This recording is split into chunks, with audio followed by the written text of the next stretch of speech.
Video के प्रारंभ में ही आपको सूचना देना चाहता हूं कि अगर आप Shri Ram life insurance company limited के अश्योर्ड इनकम प्लान के बेनिफिट को समझना चाहते हैं एलिजिबिलिटी क्राइटेरिया और उदाहरण के साथ, तो इसका वीडियो ऑलरेडी चैनल पे उपलब्ध है और वीडियो का लिंक आपकी सुविधा के लिए आज की वीडियो के डिस्क्रिप्शन में दे दिया गया है। चेक कीजिएगा और आप हमें कमेंट सेक्शन में बताइएगा कि आप अगली वीडियो में किस प्लान के बारे में जानना चाहते हैं। हम हर एक वीडियो लाते हैं आप ही के सुझाव और प्रश्नों के अनुसार लगातार, इसलिए हमारे साथ जुड़े रहें। वीडियो को लाइक करें, शेयर करें और चैनल को सब्सक्राइब करना ना भूलें। हेलो एवरीवन, बहुत बहुत स्वागत है आप सभी का। आप देख रहे हो यू द रियल। मैं हूं आपका अपना निजी सलाहकार अमित शर्मा। चलिए आज की वीडियो शुरू करते हैं और जानते हैं जानकारी Shri Ram life insurance company limited के अश्योर्ड इनकम प्लान के सरेंडर वैल्यू से संबंधित।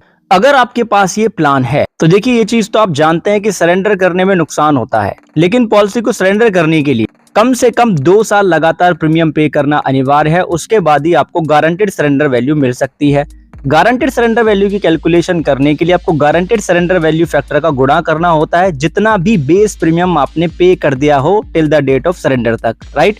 समझने के लिए यहाँ पे हम Shriram life assured income plan के गारंटेड सरेंडर वैल्यू को उदाहरण ले लेते हैं। मान लेते हैं श्रीमान ए हैं जिनकी आयु 30 साल की है। उन्होंने पॉलिसी टर्म लिया है 15 साल का। आप जानते हैं कि इस प्लान में 15 साल के पॉलिसी टर्म के साथ में 15 साल का ही प्रीमियम पेमेंट टर्म मिलता है और सालाना 50,000 रुपए का ये प्रीमियम पे कर रहे हैं। 5 साल प्रीमियम पे करने के बाद अब ये पॉलिसी को सरेंडर करना चाहते हैं, तो 5 साल में यहाँ पे जो बेस प्रीमियम ये पे कर लेंगे 50,000 रुपए की दर से, वो 2.5 लाख रुपए का हो जाएगा। और आपको पता है, क्योंकि मैंने आपको पिछली वीडियो में बताया था कि जो बेस सम अश्योर्ड होगा, BSA का मतलब है बेस सम अश्योर्ड, वो 7.5 लाख रुपए का यहाँ पे मिल जाएगा, राइट। तो अब हमें यहाँ पे क्या जानना है, गारंटेड सरेंडर वैल्यू फैक्टर के बारे में। जानने के लिए वीडियो को करेंगे फुल स्क्रीन पे और हाई रेजोल्यूशन पे हम देखेंगे।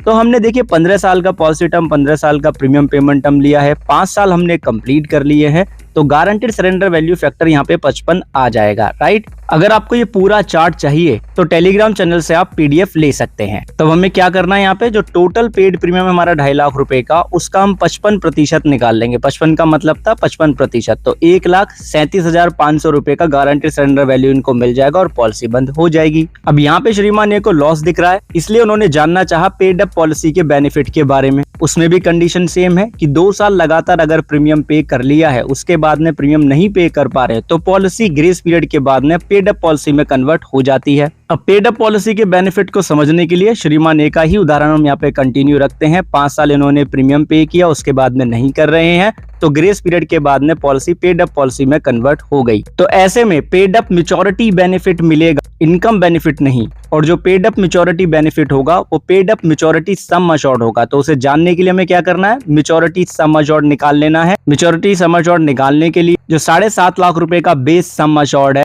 उसमें हम गुणा कर देंगे मैच्योरिटी फैक्टर का, तो 10,80,000 रुपए का ये अमाउंट आ जाएगा। अब हमें निकालना है यहाँ पे paid up factor. Paid up factor जानने के लिए जितने नंबर ऑफ प्रीमियम हमने पे कर दिए हैं वो है 5, जितने नंबर ऑफ प्रीमियम हमें पे करने थे वो हो गए 15, मतलब 5 को 15 से हम डिवाइड कर देंगे, तो पेड अप वैल्यू फैक्टर या कहें कि पेड अप फैक्टर 0.333 आ जाएगा यहाँ पे, ठीक है जी। तो हमें मैच्योरिटी सम अश्योर्ड भी पता लग गया और पेड अप फैक्टर भी पता लग गया। अब ये मैच्योरिटी फैक्टर हमने कहाँ से लिया था, उसका टेबल हमारी स्क्रीन के ऊपर है। हमारा सालाना प्रीमियम जो है 40,000 रुपए से ज्यादा है, 30 साल की आयु है और 15 साल का हमने लिया है पॉलिसी टर्म, तो 144% यहाँ पे आ रहा है हमारा मैच्योरिटी बेनिफिट फैक्टर, जो कि बेस सम अश्योर्ड के ऊपर अप्लाई होता है। तो हमें यहाँ पे निकालना paid up maturity benefit. Maturity sum assured था हमारा 10,80,000 रुपए का, पेड अप वैल्यू फैक्टर या कहें कि पेड अप फैक्टर था 0.33 का, तो उसका गुणा कर दिया इसमें, तो 3,59,640 रुपए पेड अप मैच्योरिटी बेनिफिट पे इनको मिल जाएंगे 15 साल का पॉलिसी टर्म कंप्लीट करने पे, अगर 5 साल प्रीमियम पे करके पॉलिसी को छोड़ देते हैं। अब पेड अप पॉलिसी के case, paid up policy death benefit जो होता है वो होता है paid up death sum assured. अब paid up death sum assured निकालने के लिए हमें क्या करना है, ये चीज आप ध्यान से समझिएगा, तभी आप पेड अप सम अश्योर्ड को समझ पाएंगे। पेड अप सम अश्योर्ड को जानने के लिए हमें डेथ सम अश्योर्ड जानना होगा, जिसे हम सम अश्योर्ड ऑन डेथ कहते हैं।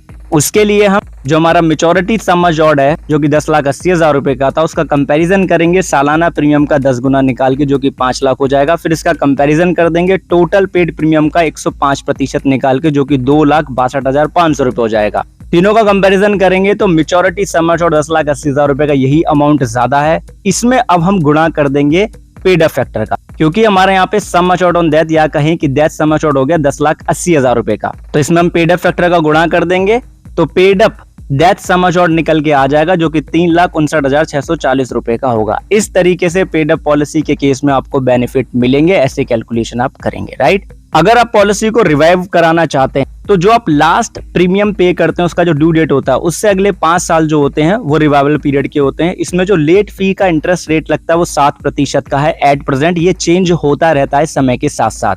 बात आती है लोन की, तो सरेंडर वैल्यू का 90% तक आप लोन ले सकते हैं इस प्लान के अंदर, और उस पर जो इंटरेस्ट रेट है अभी जो पॉलिसी डॉक्यूमेंट में शो हो रहा था, जो हमने टेलीग्राम चैनल पे आपके साथ शेयर भी कर दिए हैं, वो 7.5% है। आगे चल के ये चेंज हो सकता है। ग्रेस पीरियड की बात करें तो हाफ ईयरली, ईयरली, क्वार्टरली के साथ में 30 दिन का आपको ग्रेस पीरियड मिलता है। मासिक मोड ऑफ प्रीमियम के साथ में आपको 15 दिन का ग्रेस पीरियड मिल जाता है। ठीक है जी, आपने वीडियो धैर्यपूर्वक अंत तक देखा, उसके लिए बहुत बहुत धन्यवाद, बहुत बहुत आभार। एक चीज खुद भी समझें, दूसरों को भी समझाएं कि इंश्योरेंस एक प्रोटेक्शन है, प्रोटेक्शन कभी अधूरी नहीं लेते हैं।